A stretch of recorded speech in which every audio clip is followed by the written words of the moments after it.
नमस्कार प्यारे विद्यार्थियों। टैगोर एजुकेशन ग्रुप खियाड़ा में आपका हार्दिक स्वागत है। मैं हूं सुमित शर्मा और हम पढ़ रहे थे प्रश्नावली 8.1।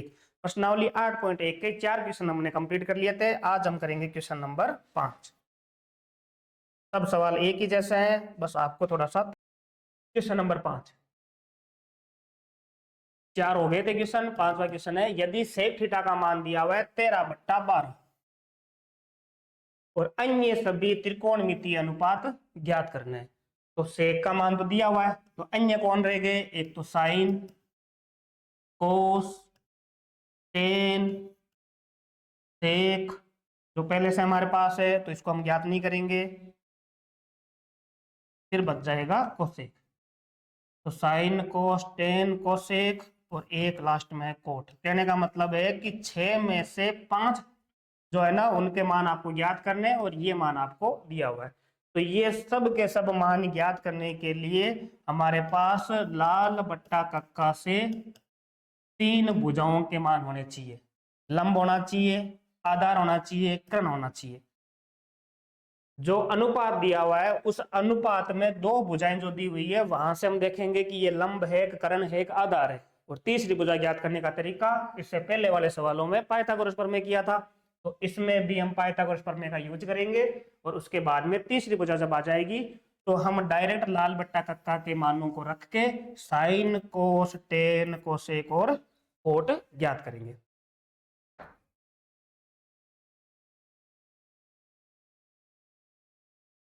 सबसे पहले जो मान दिया हुआ है उसकी अगर हम तुलना करें तो सेक थीटा बराबर है 13/12 और ये जो सेक थीटा होता है इसका मान होता है कर्ण बट्टा आधार। जब लाल बट्टा कक्का यहां लिखते हैं तो यहां होता है सेक थीटा। तो ये सेक है, इसका मतलब कर्ण ऊपर आएगा और बट्टा में क्या आएगा? आधार। यही लिखा हुआ है, कर्ण ऊपर और बट्टा में आधार।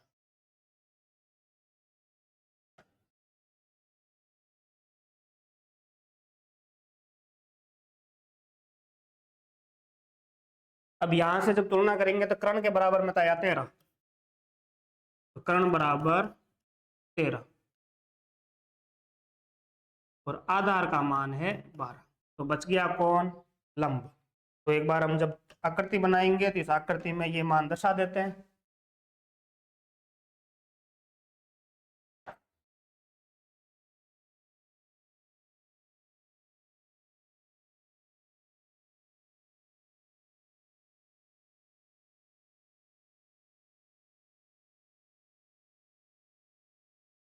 यहाँ थीटा दिया हुआ है, तो जब यहाँ थीटा है तो एबीसी कहीं भी मान सकते हैं। तो यहाँ हमने ए मान लिया, ये बी हो गया और ये सी हो गया और थीटा यहाँ है। कर्ण का मान है 13, तो कर्ण होता है 90 के सामने, तो ये हो गया 13। उसके बाद में आधार का मान है 12। बच गया कौन? लंब बीसी। तो ये मान ज्ञात करने का तरीका क्या है? पाइथागोरस प्रमेय। तो त्रिभुज एबीसी में कोण बी बराबर 90 डिग्री है और समकोण त्रिभुज में लगाते हैं पाइथागोरस प्रमेय।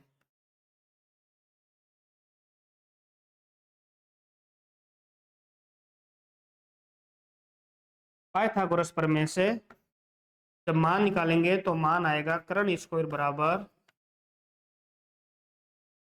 लंब स्क्वायर प्लस आधार स्क्वायर।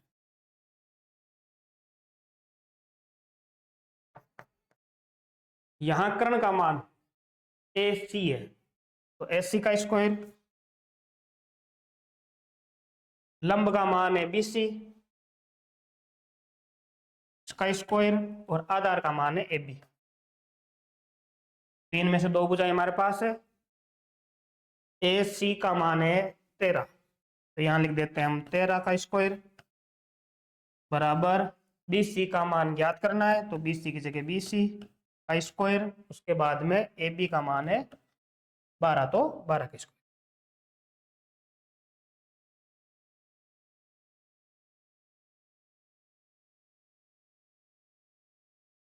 जब इसका हल करेंगे तो 13 का वर्ग जो होता है वो होता है 169 और बराबर में बी सी का स्क्वायर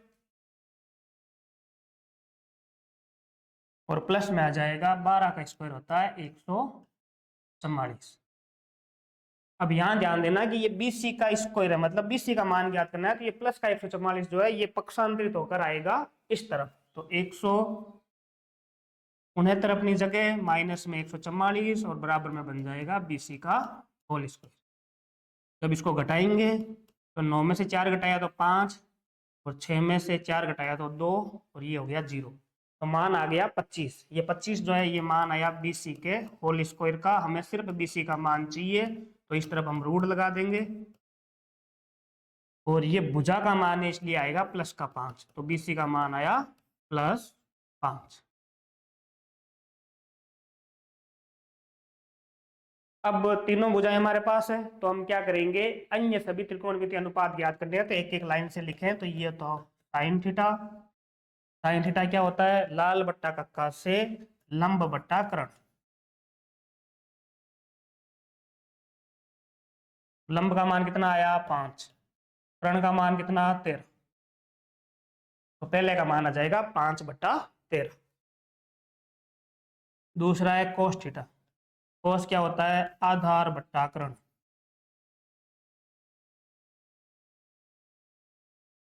आधार का मान 12 और कर्ण का मान 13। तीसरा है टेन थीटा, लाल बट्टा कक्का से देखेंगे तो ये मान आएगा लंब बट्टा आधार।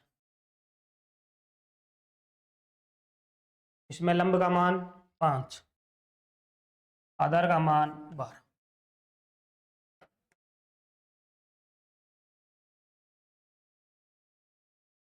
चौथा पॉइंट, साइन हो गया, कोस हो गया, टेन हो गया, अब है कोट। कोट थीटा बराबर, कोट जो होता है वो आधार बट्टा लंब होता है, आधार बट्टा लंब। आधार का मान कितना है 12, लंब का मान है, यहाँ देखो ना तो थीटा ए है ना थीटा सी है, सिर्फ यहाँ थीटा ही लिखा हुआ है, इसलिए हम डायरेक्ट मान मान रहे हैं। और लास्ट हो जाएगा कोसेक थीटा। कोसेक थीटा जो होता है वो होता है कर्ण बट्टा लंब।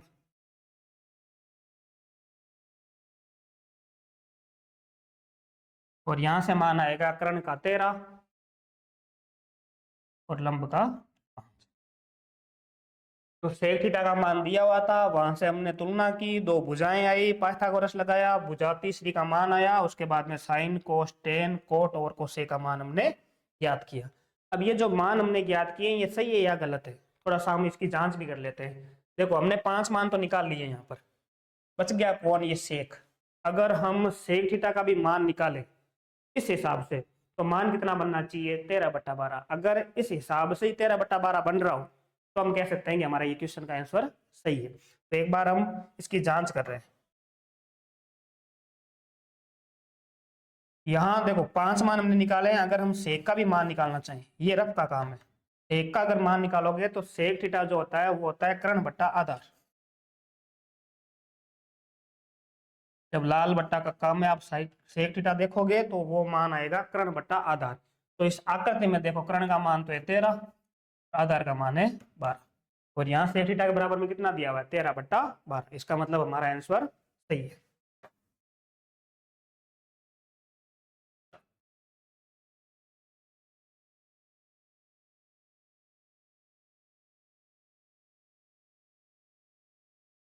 इसके बाद अगला क्वेश्चन, क्वेश्चन नंबर 6। यदि कोण ए और कोण बी न्यून कोण हो जहां कोस ए बराबर कोस बी, तो दिखाइए कि कोण ए बराबर कोण बी है।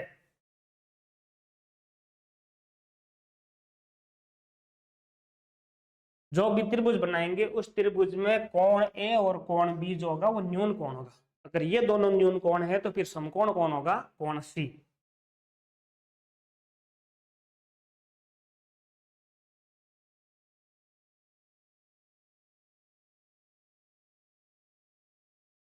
यहाँ कोण सी को समकोण बनाते हैं, और ए बी, तो अगर हम इसको ए लिखें तो ये ए, ये बी और ये हो गया सी। ये दोनों कोण जो है ये दोनों कोण न्यून कोण है। क्योंकि प्रश्न में लिखा हुआ है कोण ए और कोण बी क्या होना चाहिए, न्यून कोण। न्यून कोण क्या होते हैं, ऐसे कोण जिनका मान 90 डिग्री से क्या हो, कम हो। तो ये 90 डिग्री से कम होंगे, क्यों, क्योंकि त्रिभुज के तीनों कोणों का योग होता है 180, जिसमें से 90 तो ये अकेला हो गया। तो अगर दूसरा भी 90 से ज्यादा हो गया तो फिर उनका योग 180 से ज्यादा हो जाएगा। तो ये दोनों जो मान होंगे इन दोनों का योग होगा 90, क्योंकि ये अकेला 90। अब ये अकेला अगर 90 है तो ये दोनों मिलकर बनाएंगे 90, तभी जाकर दोनों मिलकर क्या होंगे 180, क्योंकि 90 ये और ये दोनों मिलकर बना रहे हैं 90, तो 90 और 90 होते हैं 180। तो त्रिभुज के तीनों कोणों का योग होगा 180। अगर कोई एक कोण मान लो हमने 90 से ज्यादा बना दिया, ये मान लो हमने 100 डिग्री मान लिया अगर, तो ये 90 और 100 तो 190 हो गए। तो ये वाला कोण तो अभी हमने जोड़ा ही नहीं है, उसके बावजूद भी ये कितना बन रहा है 190। इसका मतलब ये दोनों कोणों का योग कितना होगा, 90 से कम।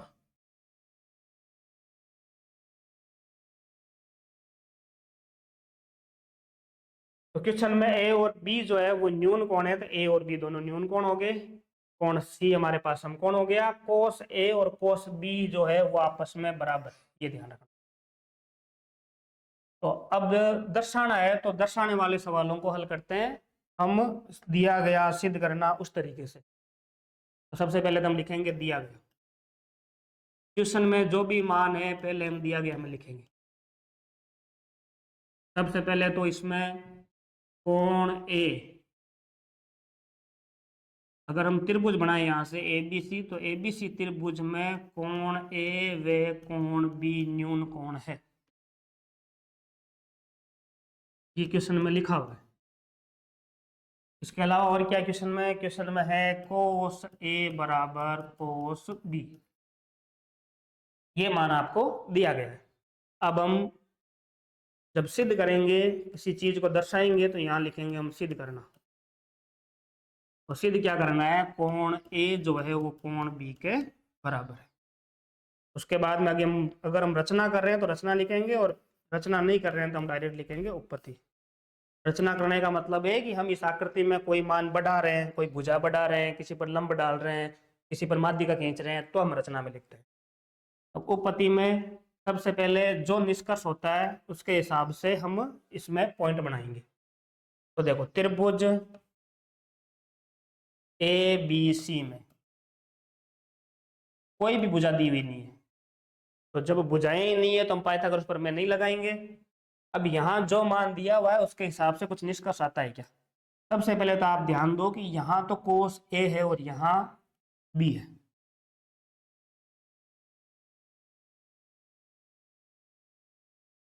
यहाँ ए है यहाँ बी है, इसका मतलब यहाँ तो थीटा ए है और यहाँ थीटा कौन है, बी। तो थीटा ए और थीटा बी दोनों के लिए थीटा चाहिए, तो ये तो हो जाएगा थीटा 1, और इसको मान लेते हैं थीटा 2। अब ए के लिए देखेंगे, तो कोण ए के लिए लंब कर्ण और आधार देखते हैं क्या क्या है।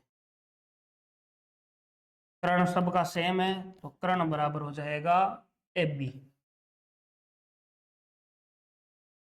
लंब का मान थीटा के सामने, ए के लिए देख रहे हैं तो ये ए है, तो इसके सामने हो जाएगा बीसी, और आधार हो जाएगा जो बच गया, आधार बराबर है ऐसे। ये तो मान आए कोण ए के लिए। अब हम मान निकाल रहे हैं कोण बी के लिए। हमने ए और बी के लिए क्यों निकाला मान, क्योंकि क्वेश्चन में जो मान बराबर दिए हुए थे उसमें ए और बी थे। तो बी के लिए भी देख लेते हैं, कर्ण का मान ए बी। अब बी यहाँ है, तो इस बी के सामने लंब होगा तो ऐसे, और आधार का मान बीसी। अब कोस ए बराबर कोस बी आपको दिया गया है।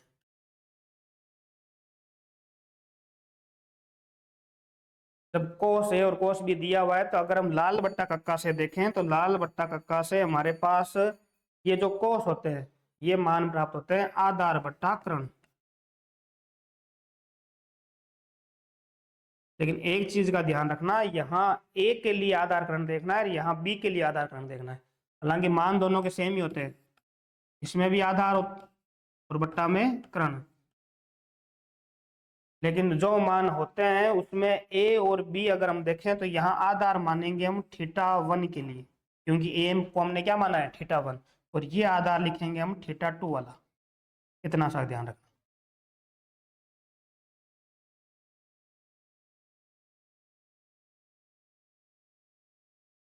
अब इसको हल करते हैं। आधार θ1 में, θ1 कौन है, कोण ए, तो इसमें आधार का मान कितना है AC, और कर्ण तो सबके सेम ही है, तो कर्ण का मान है दोनों में ही AB बराबर, इसमें आधार का मान है θ2, तो ये θ2 और इसका आधार है BC, और बट्टा में आएगा दोनों का कर्ण AB। अब यहाँ AB से AB कैंसिल हो जाएगा, तो यहाँ मान बनेगा SC बराबर BC। अब आकृति में ध्यान दो, इस ABC त्रिभुज में SC का मान जितना है उतना ही मान आया BC का। ये एक समकोण त्रिभुज है। समकोण त्रिभुज इसलिए है क्योंकि इसका एक कोण 90 डिग्री का है, लेकिन यह तो हुआ कोणों के आधार पर। त्रिभुज जो होते हैं वो भुजाओं के आधार पर भी होते हैं। तो कोणों के आधार पर तीन प्रकार होते हैं, समकोण त्रिभुज, अधिक कोण त्रिभुज, न्यून कोण त्रिभुज। और भुजाओं के आधार पर भी तीन प्रकार होते हैं, समबाहु त्रिभुज, समद्विबाहु त्रिभुज और विषमबाहु त्रिभुज। तो ध्यान रखना, जब तीनों भुजाएं समान होगी तो उसको बोलेंगे समबाहु त्रिभुज, और अगर दो भुजाएं बराबर है तो समद्विबाहु त्रिभुज, और कोई भी भुजा बराबर नहीं हो तो उसको बोलते हैं विषमबाहु त्रिभुज। तो यहाँ ध्यान दो, हालांकि ये समकोण त्रिभुज है लेकिन भुजाओं के आधार पर देखें तो ये भुजा और ये भुजा बराबर है। तो इस त्रिभुज की दो भुजाएं अगर बराबर है तो ये बन गया समद्विबाहु त्रिभुज। तो हम लिख देंगे अतः त्रिभुज ABC एक समद्विबाहु त्रिभुज है।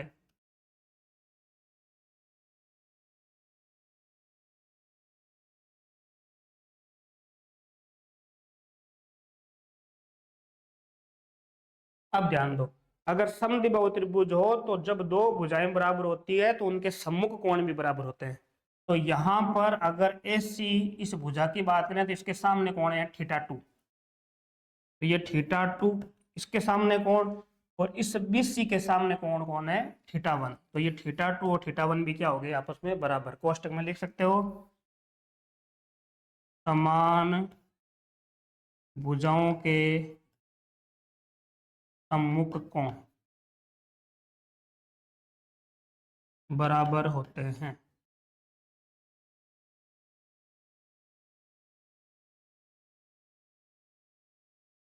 तो जब भुजाएं बराबर थी तो इनके सामने वाले कोण भी क्या होंगे बराबर।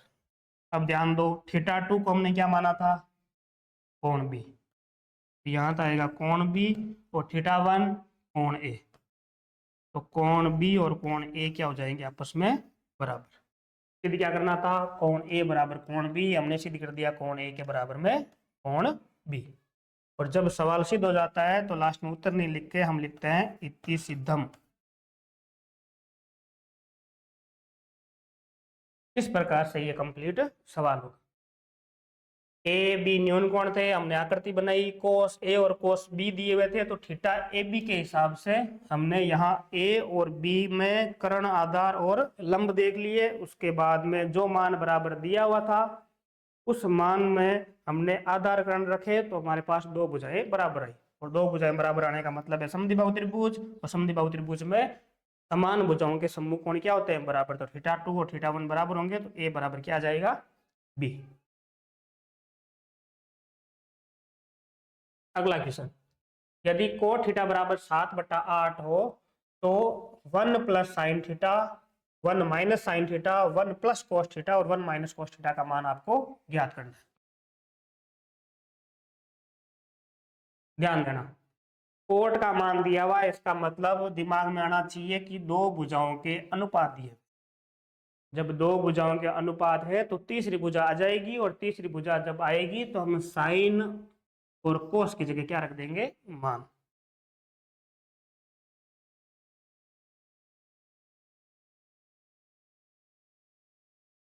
पहले तो हम लिखेंगे कोट थीटा बराबर 7/8। अब ये जो कोट थीटा है ये होता क्या है, लाल बट्टा कक्का अगर हम करेंगे तो ये बनेगा आधार बट्टा लंब। तो मान आ गए आधार के और लंब के, आ गए दो मान। और जब दो मान आ जाते हैं तो आकृति में दोनों मान दर्शाते हैं और उसके बाद तीसरा मान ज्ञात करते हैं।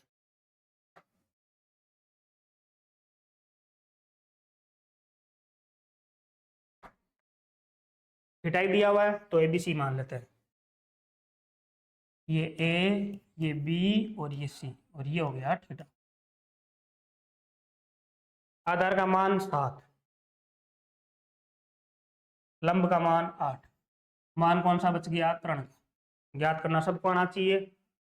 त्रिभुज एबीसी में कोण बी बराबर 90 डिग्री। तो लगाएंगे पाइथागोरस प्रमेय। तो पाइथागोरस प्रमेय से सब सवालों को करने का एक ही तरीका है। कर्ण स्क्वायर बराबर लंब स्क्वायर प्लस आधार स्क्वायर। कर्ण का मान ही दिया हुआ तो इसको एसी का स्क्वायर लिख देते हैं। लंब का मान है बीसी, तो बीसी का स्क्वायर, और आधार का मान है एबी, तो एबी का स्क्वायर। अब इसको जब हल करेंगे तो एसी का स्क्वायर, तो एसी मान है ही नहीं।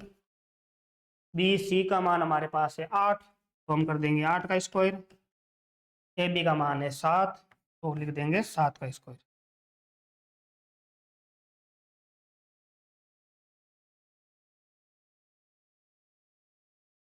ए सी का स्क्वायर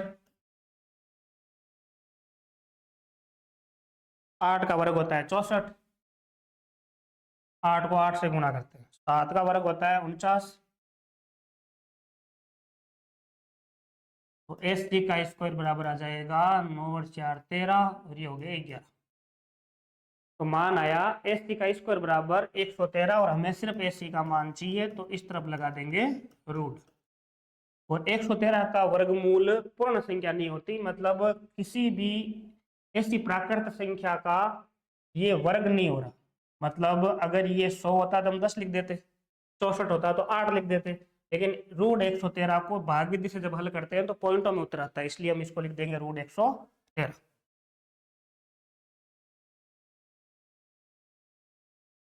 अब ध्यान देना कि ये जो तीसरी भुजा ज्ञात हुई है इसका प्रयोग हम कर लेंगे अब क्वेश्चन में।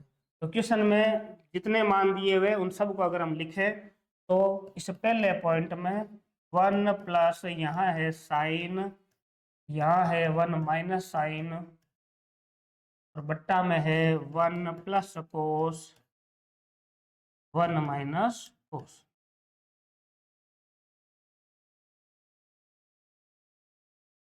तो जब मान रखेंगे तो ये तो होता है साइन थीटा बराबर लाल बट्टा का काम है लंब बट्टा कर्ण, और ये हो जाएगा 1 माइनस लंब बट्टा कर्ण। 1 प्लस कोस जो होता है वो होता है आधार बट्टा कर्ण, और यहाँ हो जाएगा 1 माइनस आधार बट्टा कर्ण। मान रख देते हैं 1 की जगह 1 प्लस लंब का मान, क्योंकि यहाँ थीटा ही है तो हमें अलग अलग लिखने की जरूरत नहीं है। आधार का मान, लंब का मान, कर्ण का मान देखें तो पहले लंब का मान है 8, बट्टा में कर्ण है रूट 113, वापस 1 माइनस 8 बट्टा रूट 113। 1 प्लस आधार का मान देखो, आधार का मान है 7 और कर्ण का मान है रूट 113। 1 माइनस 7 बट्टा रूट 113।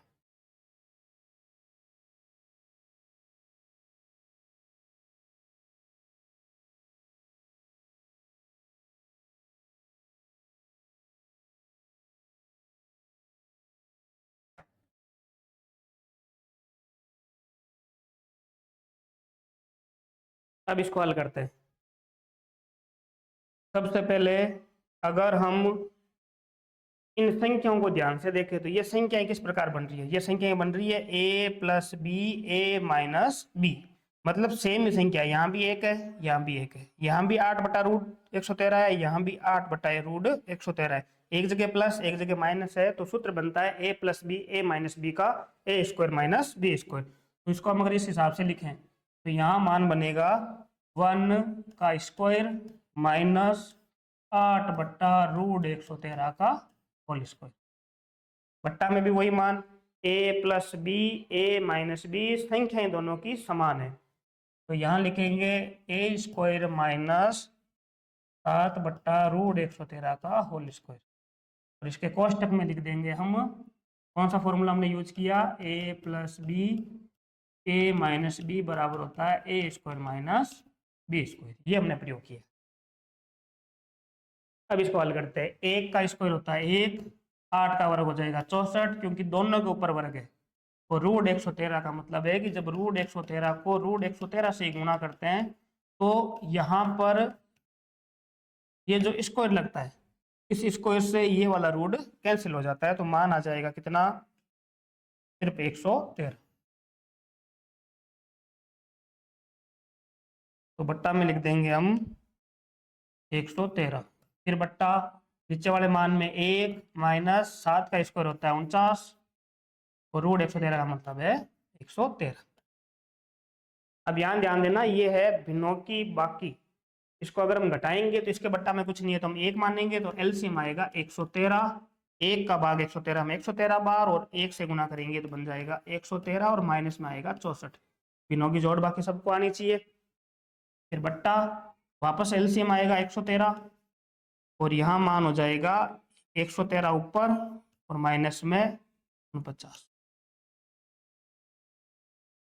ध्यान देना 113 में से हम 64 को घटा रहे हैं, तो यहाँ हम इसको अगर माइनस करते हैं तो मान आता है 49, बट्टा में 113, फिर बट्टा, इनको अगर हम आपस में घटाएं तो मान आएगा 64, बट्टा में 113, 113 से 113 कैंसिल हो जाता है क्योंकि दोनों के बट्टा में, तो मान बन गया यहाँ से 49/64, जो हमारा फाइनल आंसर है।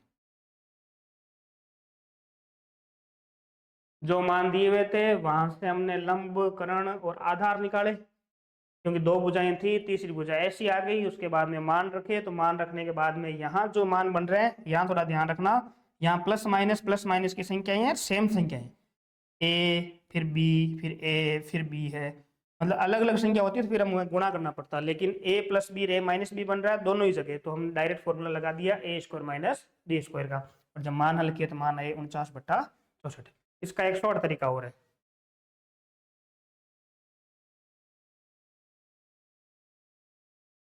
देखो कोट थीटा बराबर दिया हुआ है 7/8, और मान क्या ज्ञात करना है, 1 प्लस साइन थीटा, ये हम दूसरा तरीका देख रहे हैं, 1 माइनस साइन थीटा बट्टा में 1 प्लस कोस थीटा और 1 माइनस कोस थीटा।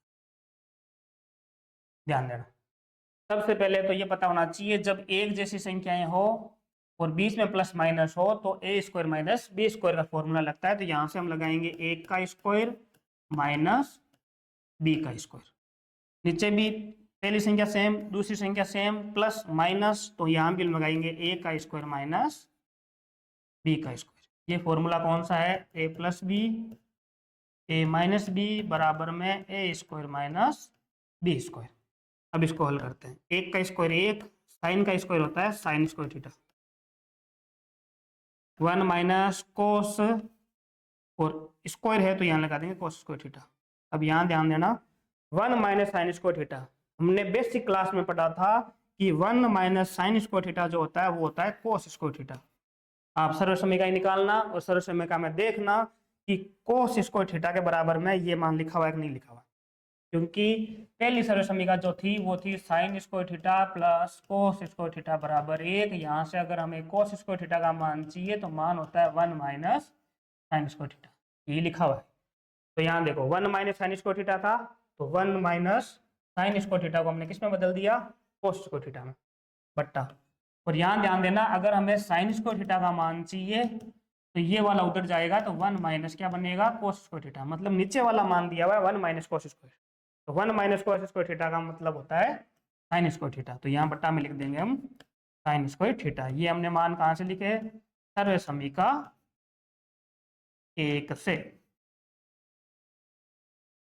अब एक चीज और ध्यान रखना, हमने एक जगह फॉर्मूला में लिखा है टेन थीटा जो होता है वो होता है साइन थीटा बट्टा कोस थीटा, और कोट थीटा बराबर लिख रखा है हमने कोस थीटा बट्टा साइन थीटा। बेसिक क्लास में ये दो फॉर्मूले और पढ़े हमने। तो इन फॉर्मूलों का अगर हम यूज करें तो यहाँ देखो कोस बटा साइन है, तो कोस बटा साइन का मतलब है हम इसको क्या लिखेंगे, कोट। और यहाँ ध्यान दो, इस पर भी स्क्वायर, इस पर भी स्क्वायर, तो ये इस पर भी क्या लग जाएगा, स्क्वायर, क्योंकि कोस बटा साइन दो बार है। एक बार कोस बटा साइन का कोट, दूसरी बार कोस बटा साइन का कोट, तो कोट और कोट क्या हो जाएंगे, कोट स्क्वायर। अब देखो इतना करने के बाद में कोट का मान पहले से दिया हुआ कितना, 7/8। तो 7/8 का स्क्वायर करेंगे तो मान आएगा कितना, 49/64। ये हो गया इसका आंसर। तो इस तरीके से भी 49/64 आया। और हमने जो क्वेश्चन किया था,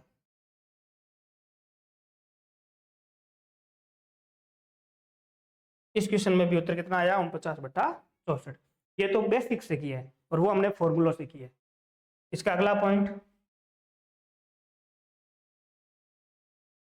कोट इसको थीटा का मान चाहिए आपको।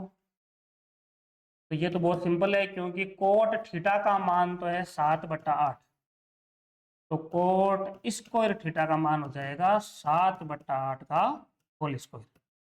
कोट स्क्वायर थीटा बराबर होगा 7 का स्क्वायर 49/64। तो दोनों ही आंसर कितने आएंगे, 49/64। क्योंकि इसमें तो हमें लंबकरण आधार की भी जरूरत नहीं है, क्योंकि हमारे पास मान कोट का था पहले से। देखो कोट का तो दिया हुआ है और कोट का स्क्वायर पूछा है, तो डायरेक्ट इसका स्क्वायर कर देंगे। तो यहाँ माना जाएगा 7 का स्क्वायर 49 और 8 का स्क्वायर 64। तो हमने क्वेश्चन आज 7 तक कर लिए हैं, आगे के क्वेश्चन हम अगली क्लास में करेंगे। धन्यवाद।